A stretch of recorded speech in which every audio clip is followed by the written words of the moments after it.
Bonjour à tous, Olivier Trécart pour le chasseur de migrateurs. Eh bien, on se retrouve. Nous sommes le vendredi 22 novembre et depuis mardi, eh bien, ça a été plutôt décevant. Je dirais même très décevant. Alors, je le dis bien facilement, les prévisions ont été mauvaises. Voilà, on a été à côté. Alors, je dis toujours que les pessimistes sont insupportables. Mais voilà, ils vont pouvoir se rengorger car effectivement, il n'y a pas eu grand-chose. Alors, qu'est-ce qui s'est passé? Je vais revenir un petit peu en détail sur ce qui s'est passé. On a eu un mouvement lundi à mardi avec la tempête qui a fait rentrer des oiseaux de la mer et des réserves vers l'intérieur. Et ensuite, eh bien, ça s'est réparti sur tout le nord, puis le sud-ouest, mardi et mercredi à jeudi. Mais il est quasiment, je pense, rien descendu du nord, donc des îles britanniques, de la Belgique et de la Hollande. Il y a quasiment rien qui est descendu. Ça veut dire peut-être que les oiseaux sont vraiment pas encore présents de manière importante sur les îles britanniques, mais aussi sur la Hollande et la Belgique. En particulier les siffleurs. Sinon, on aurait eu un beau mouvement avec des conditions comme ça. Température très froide sur les îles britanniques avec un gros vent de nord-ouest. Ça doit faire bouger des oiseaux, quoi. Alors, ça veut dire aussi que beaucoup d'oiseaux sont peut-être à un autre endroit. Alors, où est-ce qu'ils pourraient être? C'est ça qui est difficile à dire. Alors, est-ce que c'est la Pologne? Est-ce que c'est le nord de l'Allemagne? Est-ce que c'est encore la Russie? Pourquoi pas? Je sais qu'il y a certaines balises qui sont pas encore parties de Russie, qui sont toujours là-bas, en particulier des siffleurs. On commence à avoir retiré par endroit, par quelques balises de sarcelles. Mais cette année, eh bien, la dynamique de la migration est très particulière. Les influences locales sont plutôt prédominantes à la météo globale. Voilà. Voilà un petit peu les explications. Bien entendu, c'est très facile de dire, de donner les résultats des courses une fois que les chevaux sont arrivés, évidemment. Mais voilà. Pour les jours suivants, eh bien, on repasse en flux océanique. On a un anticyclone qui va se positionner sur le sud de l'Europe, des dépressions sur le nord, et donc on va avoir un flux de sud-ouest. Ça va durer 4-5 jours comme ça, jusque mardi, où il se pourrait peut-être qu'il y ait un petit quelque chose avec des tempêtes qui vont passer sur la Manche et sur la mer du Nord, et éventuellement peut-être un petit quelque chose en fin de semaine prochaine. En attendant, eh bien, les conditions pour la migration ne sont pas réunies. Alors, il y en a qui vont peut-être en voir, j'en sais rien. Mais en tout cas, les conditions pour la migration ne sont pas réunies. Vent de sud-ouest, température très très douce. Dimanche, ça va être printanier. Je pense que ça ne devrait pas être très très bon pour la migration de descente. En tout cas, c'est quasiment certain. Maintenant, avec les surprises qu'on peut avoir, eh bien, il faudra y aller pour savoir s'il y a quelque chose à voir. Voilà, écoutez, n'oubliez pas de Mic Tracker, ça c'est très important. Vous pouvez nous envoyer vos cahiers, vous pouvez bien entendu saisir vos nuits. J'appelle les présidents d'associations de sauvaginiers à demander à leurs adhérents de remplir Mic Tracker. Je pense par exemple à la baie de Somme, un petit peu partout, baie d'Authie, etc. Mais aussi sur le sud-est, où on n'a que peu d'informations, et sur le sud-ouest, où on a des informations, mais c'est pas forcément suffisant. Voilà. Donc, écoutez, bon week-end. Moi, je vais y aller cet après-midi, vraiment sans grand espoir, comme beaucoup de monde du vendredi. On se retrouve mardi pour la mise à jour en espérant des bonnes nouvelles pour la fin de la semaine prochaine. Voilà. Allez, à bientôt tout le monde. Ciao, ciao. Bonjour à tous, chasseurs de migrateurs et mig trackers. Bienvenue pour nos nouvelles prévisions du 22 novembre. Donc on vient de passer 3 jours avec déception. Déception oui, mais sans trop. Je vous avais dit mardi, attention, des fois ça a marché, des fois ça n'a pas marché. On espérait que ça bougerait en fonction des prévisions météo. Je pense que les prévisions météo ont été un petit peu trompeuses et je vais vous dire pourquoi dans la vidéo. Alors, on va voir les prévisions de la semaine qui ne sont pas très engageantes, malheureusement. Je pense qu'on va être un petit peu en vache maigre pour quelques jours. Allez, voyons voir ensemble.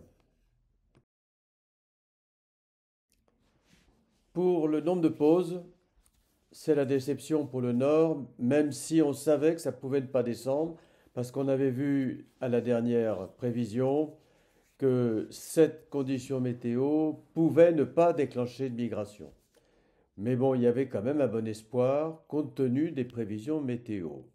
On va voir tout à l'heure pourquoi ça n'est pas descendu.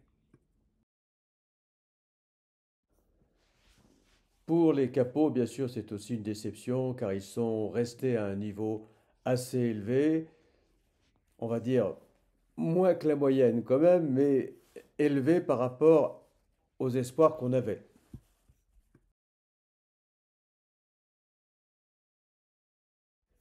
Alors pourquoi les oiseaux ne sont-ils pas descendus?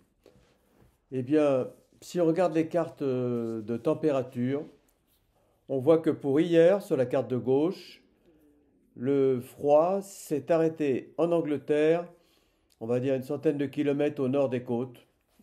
Alors, est-ce que le gibier s'est arrêté sur le sud de l'Angleterre et n'est pas descendu plus bas? C'est le plus probable. Et probablement qu'il a flairé que dessous c'était de la neige qui était en train d'arriver. Et donc ça ne les a pas poussés à venir. Quant à ceux du Benelux, hein, de Belgique et de Hollande, bah, ils n'ont pas eu de froid du tout.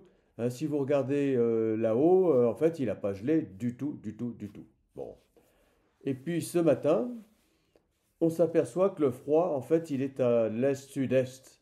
Hein, il est sur les Alpes, il est sur la Bavière, quoi, il est sur les Ardennes, mais la côte au nord n'est pas atteinte par le gel du tout, ni les Pays-Bas. Et donc ça ne suffit pas pour faire bouger.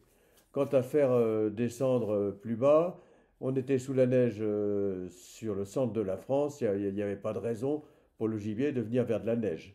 Donc situation bloquée, et donc on n'a pas eu un passage comme on espérait.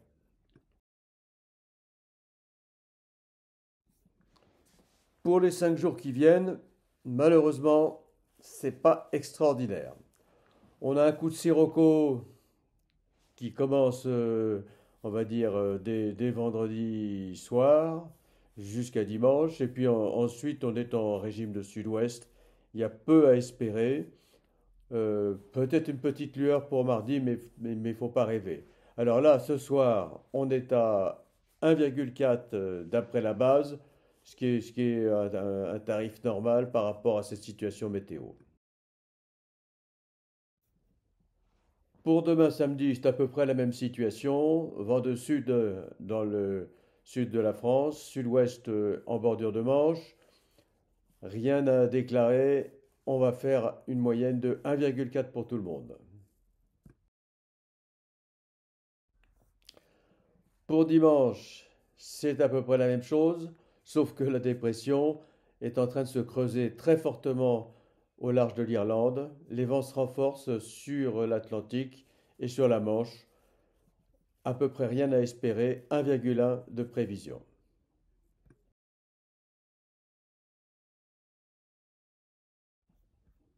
Pour lundi, la dépression se déplace vers l'Écosse, elle se comble un petit peu, mais les vents restent au sud-ouest, ouest sur l'Angleterre, la Manche, sur les Pays-Bas. À peu près pas grand-chose à espérer, une prévision à 1,4 seulement. Pour mardi, j'avais une petite lueur d'espoir parce qu'un anticyclone atlantique se forme. Mais entre les pressions méditerranéennes et cet anticyclone, on a une petite dépression à 1000 hectopascales au large de la Cornouaille.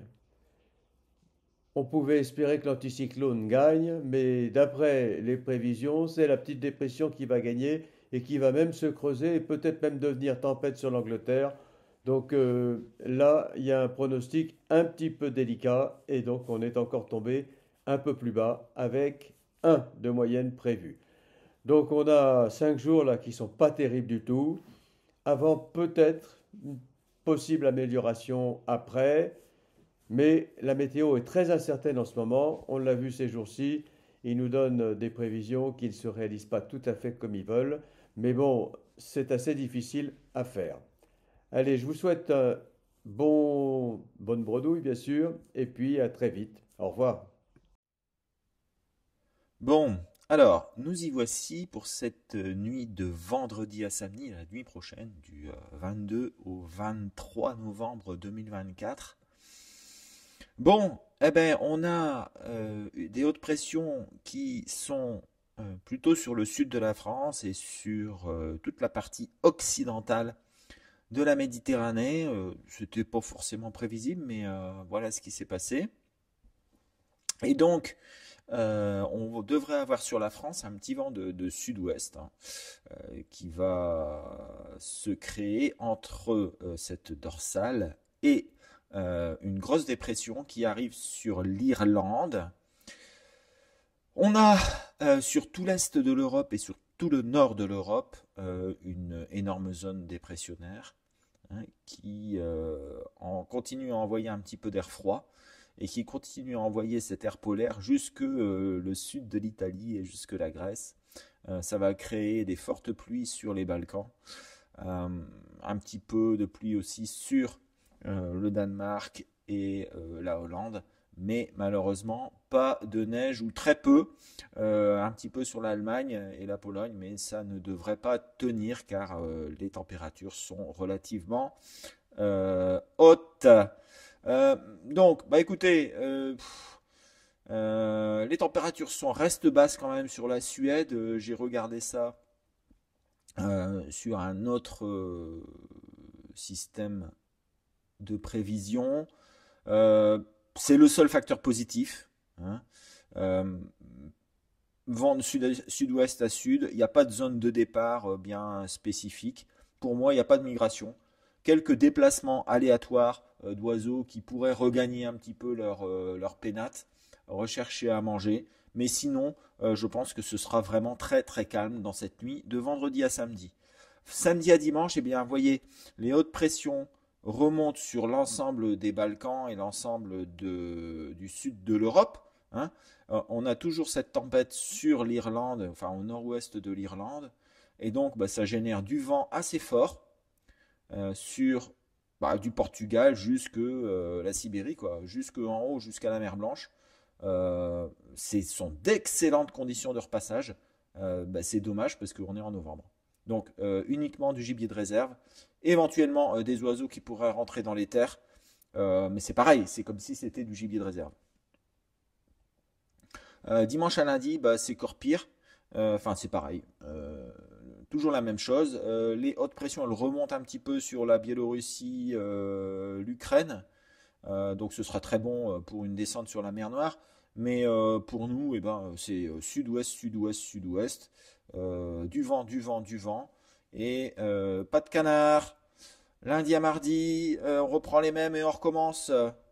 Sauf que là, il y aura de la pluie. Bon, c'est pas plus mal. Je veux dire, les niveaux ont bien monté quand même avec ce qui a plu lundi et mardi dernier, mais c'est peut-être pas encore suffisant pour certains endroits. Donc, écoutez, toujours pareil, des très bonnes conditions pour la mer Noire, mais chez nous, eh bien, rien du tout. Voilà, mardi à mercredi, attention, on a de nouveau donc une dépression qui rentre sur la Scandinavie et de l'air polaire qui pourrait arriver avec une petite dorsale qui vient se créer au nord des îles britanniques. Et on a une deuxième tempête qui arrive sur les côtes de la Manche. Alors, Peut-être qu'il pourrait y avoir de nouveau des oiseaux qui pourraient rentrer à l'intérieur des terres. Pourquoi pas? C'est arrivé la semaine dernière. Mais j'y crois peu. Donc pour moi, c'est toujours pareil. Il ne devrait pas y avoir grand-chose. La suite, eh bien, c'est mercredi à jeudi, une tempête sur la mer du Nord, sur l'estuaire de la Tamise. Ça ne devrait pas nous donner grand-chose eu égard de ce qui s'est passé la semaine dernière. Et puis après, peut-être jeudi à vendredi, vendredi à samedi, un petit anticyclone qui se met en place, mais c'est encore très très loin. Peut-être que ces 1020 qui sont ici, là, au nord-ouest des îles britanniques, vont se décaler et se mettre en place sur la mer du Nord. On l'espère tous, parce que ça nous ferait un petit peu de canard qui pourrait arriver la semaine prochaine. Voili voilou. Donc, bah écoutez, voilà, j'ai pas vraiment de bonnes nouvelles à annoncer. Ça va être un week-end très calme, un début de semaine prochaine qui devrait être tout autant calme. Et il va falloir attendre probablement le milieu, voire la fin de la semaine prochaine pour avoir un petit peu d'oiseaux. Attention quand même aux tempêtes et aux forts vents de sud-ouest qui pourraient ramener des oiseaux sur les côtes et à l'intérieur des terres. Voilà, je vous souhaite un excellent week-end. N'oubliez pas de renseigner Mic Tracker pour avoir le récapitulatif national et d'appeler Canarin pour avoir les mises à jour en temps réel de la migration. Voilà, allez à bientôt. Ciao à tous.